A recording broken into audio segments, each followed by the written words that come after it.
Hey guys, David here, aka Mr. V, and I've got a bag full of answers to your Call of Duty Advanced Warfare multiplayer questions that you've also graciously sent in through either the comments section on the website, through Twitter, or through YouTube.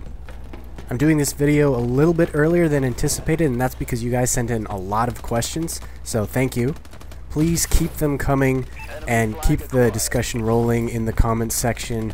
You know, I love talking about Call of Duty, and I'll keep answering any questions that you guys have if I know the answer to it. Now, we're going to do this in two parts actually. So video 1 or part 1, I'm going to take a lot of the general and more broad questions that you guys have about Advanced Warfare. These will be questions that a lot of you have asked and are very popular. Video 2, which is going to be linked in the description or in the article below, I'm gonna take on a few of the more specific individual questions that you guys had on Twitter, on the website, or on YouTube. So why don't we start off with probably the most popular question, and that is time to kill in Call of Duty Advanced Warfare multiplayer. In my experience, time to kill in Advanced Warfare is nowhere near Black Ops 2, so it's definitely shorter than Black Ops 2. It's a little bit closer to, but not quite, Call of Duty Ghosts. Now, one thing you really have to keep in mind with Advanced Warfare is that there actually is a big difference between time to kill and survivability. Previously, in other Call of Duty games, time to kill and survivability have been so closely related because health is frankly the only defense that you have in addition to your skill, basically, against other players. In Advanced Warfare, there's a lot more at your disposal to avoid gunfights or to survive gunfights. Literally at the press of a button, it is super easy in Advanced Warfare to either dodge or dash out of harm's way, or simply jump or double jump and dash to just avoid confrontation altogether. So with these exosuit abilities, it can be extremely difficult to sort of track your opponent. You really have to have good aim and good accuracy in order to get a kill quickly. Essentially, in Advanced Warfare, there's not a lot of time to kill your opponent, and that's why I believe Sledgehammer Games chose a time to kill that's a little bit closer to Ghosts. So to basically sum it up, even though time to kill is a little bit faster, survivability is much more prominent in this game than previous Call of Duty titles. So you will be able to sort of turn on your opponents or defend yourself easier, especially if you become adept at the new movement mechanics in Advanced Warfare. Alright, so a lot of you asked about sniping in Advanced Warfare, and more specifically, quickscoping. What is it like? So, in my experience, quickscoping in Advanced Warfare is, with the default scope on that railgun sniper weapon that a lot of you guys have seen in gameplay videos, it is harder because ADS is slower, and on top of that, of course, your enemies are much more mobile this time around. Now, you've probably seen gameplay from guys like Cross, who is frankly still able to do it, and that's just because he can do it with anything. So, you know, sure, if you're really good and put a lot of time into it, I think you can quickscope with sort of the default scope on a gun like that sniper railgun. But for just kind of your everyday guy, you know, just trying to snipe effectively, I think you're going to find it a lot harder in Advanced Warfare. You know, on top of the slow ADS time, you have to insert a bullet into the chamber after every shot, so that's going to add to your time in between shots. Now, I do like how Sledgehammer sort of went around this. So even though it's harder to quickscope or snipe fast with your generic or your default scope, on the particular sniper that we got to play with, they did include the iron sight attachment. Now what that basically did is, of course, take away any sort of magnification that you might have with other scopes, but I found I was able to aim down sight a lot quicker, and that's when I was able to get some of those MLG style quickscope kills, if you know what I'm talking about. So what that signifies to me is that Sledgehammer wants you to choose between a more I guess slower and deliberate style of sniping with the default scope, or for you to sort of forego any sort of magnification as a trade-off for being able to aim down sight a lot quicker and being able to defend yourself in close quarter situations. So, think of it like the ballista in Black Ops 2. Imagine that gun performed similarly, but had a slower ADS time when using the default scope. I think, at least with the sniper rifle that we got to play around with, that's what it felt like. Now, on to something a little more controversial is the Titanfall comparison. Everybody's talking about it. And if you've seen the gameplay, the multiplayer gameplay reveal trailer, or any gameplay, you can certainly make that comparison by simply viewing the game sort of from an outside perspective. But I really have to stress that it's something you can really only understand once you play, but the movements in Advanced Warfare are drastically different from Titanfall. They are drastically different feeling games, despite looking so alike. What's really easy to overlook is the difference in the way your character moves in Advanced Warfare compared to Titanfall. Titanfall is very momentum based. It's very, more specifically, forward momentum based, meaning, you can wall run, double jump, and of course, as you wall run, that sort of speeds you up, that increases the distance of your next following double jump. So it's very forward momentum based. You're constantly moving forward and you're able to get to places very quickly. Advanced Warfare takes on a more aerial combat style approach. Like, imagine like a fighter jet that was able to quickly move side to side or forward to back in mid-air, so quickly changing. I guess that's closer to something like a quad rotor, something like that, but a human quad rotor. So what's extremely important that Sledgehammer has done here, and you won't get the importance of until you feel it and play it, is basically the boost, dodge, and boost dash ability. So kind of touching on that time to kill that I mentioned earlier, on the ground, you can really quickly, just at the click of the left thumbstick, it's basically the sprint button plus a direction. Forward to back, side to side, it doesn't matter. You can really quickly dash out of the way, in and out of cover. The same applies to when you're in midair. So say you push the A button to jump, you push the A button to jump again. At that moment, you can dodge any which way you like. So now, if two players are sort of facing off and they both decide to jump at the same time, you kind of get like this Dragon Ball Z Super Saiyan style battle where the soldiers are dashing sort of any direction and trying to shoot each other at the same time.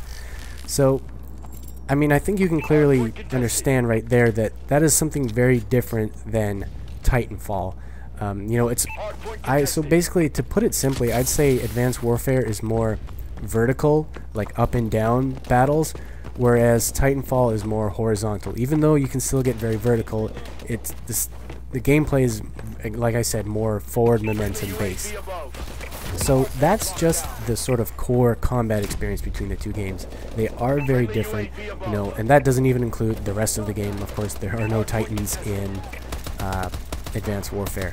Let's quickly talk about Cloak, because that's also another comparison that's easy to make. Yeah, Cloak is in Advanced Warfare, and sure, it's similar to Titanfall. Actually, and it's even quite similar down to the way you use it. It's sort of battery powered, and you can only use it once per life until your battery power drains. It never recharges until you die. Now, as for the concerns of it being overpowered, I would really suggest that you don't get too concerned about it, because I'll tell you, there are a lot of cool exo abilities in Advanced Warfare that, in my opinion, are way better than Cloak.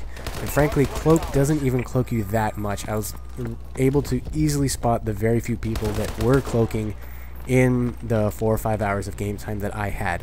So I really wouldn't worry about cloaking in Advanced Warfare. It's not going to break anything. And again, that's because I think you're going to see a lot more people using the different exo abilities that are a lot cooler. Things like the ability to run faster. That's going to be great for CTF style game modes. There's also the trophy system. So if, let's say in a game of domination, if you're capping a flag, you'll be able to defend yourself. So with that trophy exo ability, so it's very useful. There are a bunch of other useful ones. Personally, I don't think I'm going to use Cloak at all. I really don't see much use for it. in Advanced Warfare. So quickly before moving on, just back to that Titanfall comparison and how movement works in Advanced Warfare, I figured I'd just quickly explain it. Most of it is underneath your left thumbstick. So your sprint button is now much more important. And not only does it help you sprint forward, but it's also the same button that will help you dash side to side or backwards or any direction basically. The same applies while you're in the air. So you can jump and then basically sprint forward. That will now dash you forward in mid-air. On the right thumbstick, if you're, I believe, I mostly play tactical, so in my case, I could double jump, do my dashes with the left thumbstick, and then come slamming to the ground with the right thumbstick, which is crouch in my case. So crouch is what will perform that boost slam melee attack into the ground.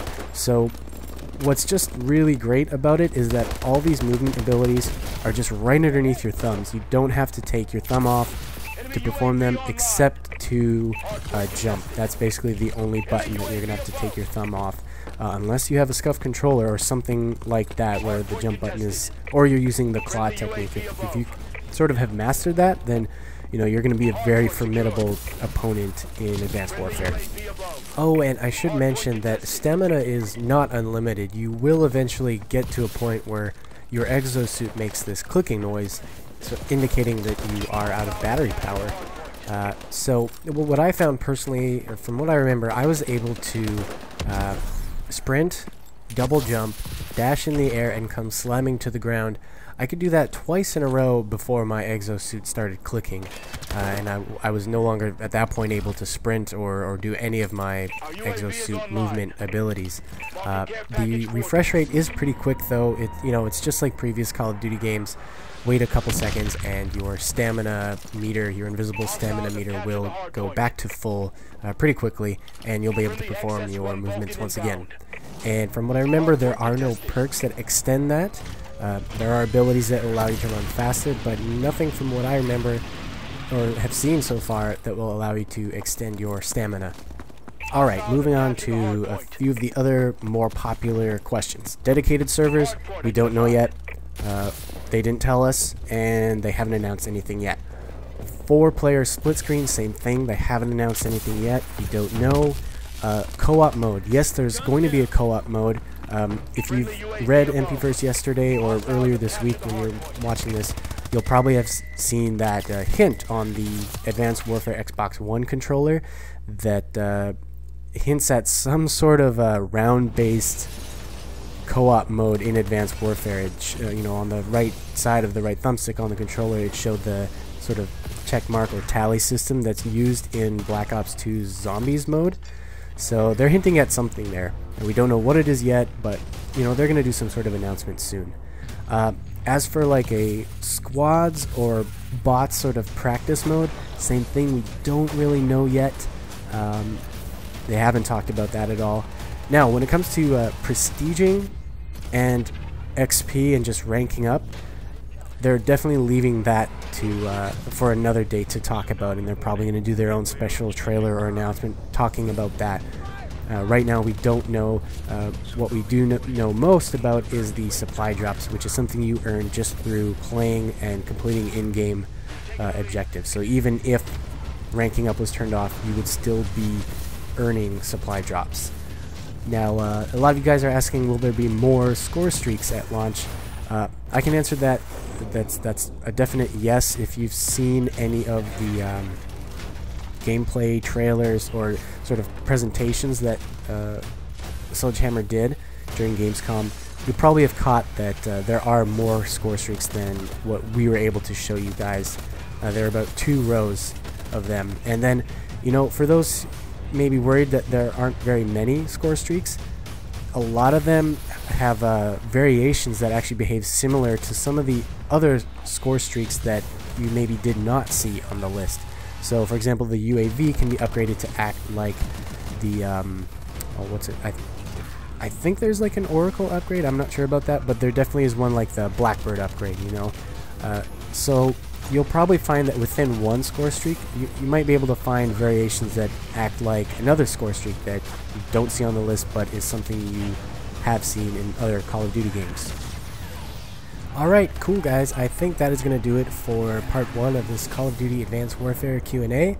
Again, part 2 is going to round up and answer a few of your more specific individual questions that you guys have sent in from Twitter, from the website, or from YouTube.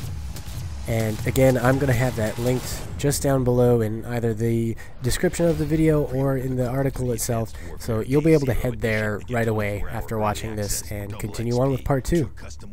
Very cool. Catch you guys over there.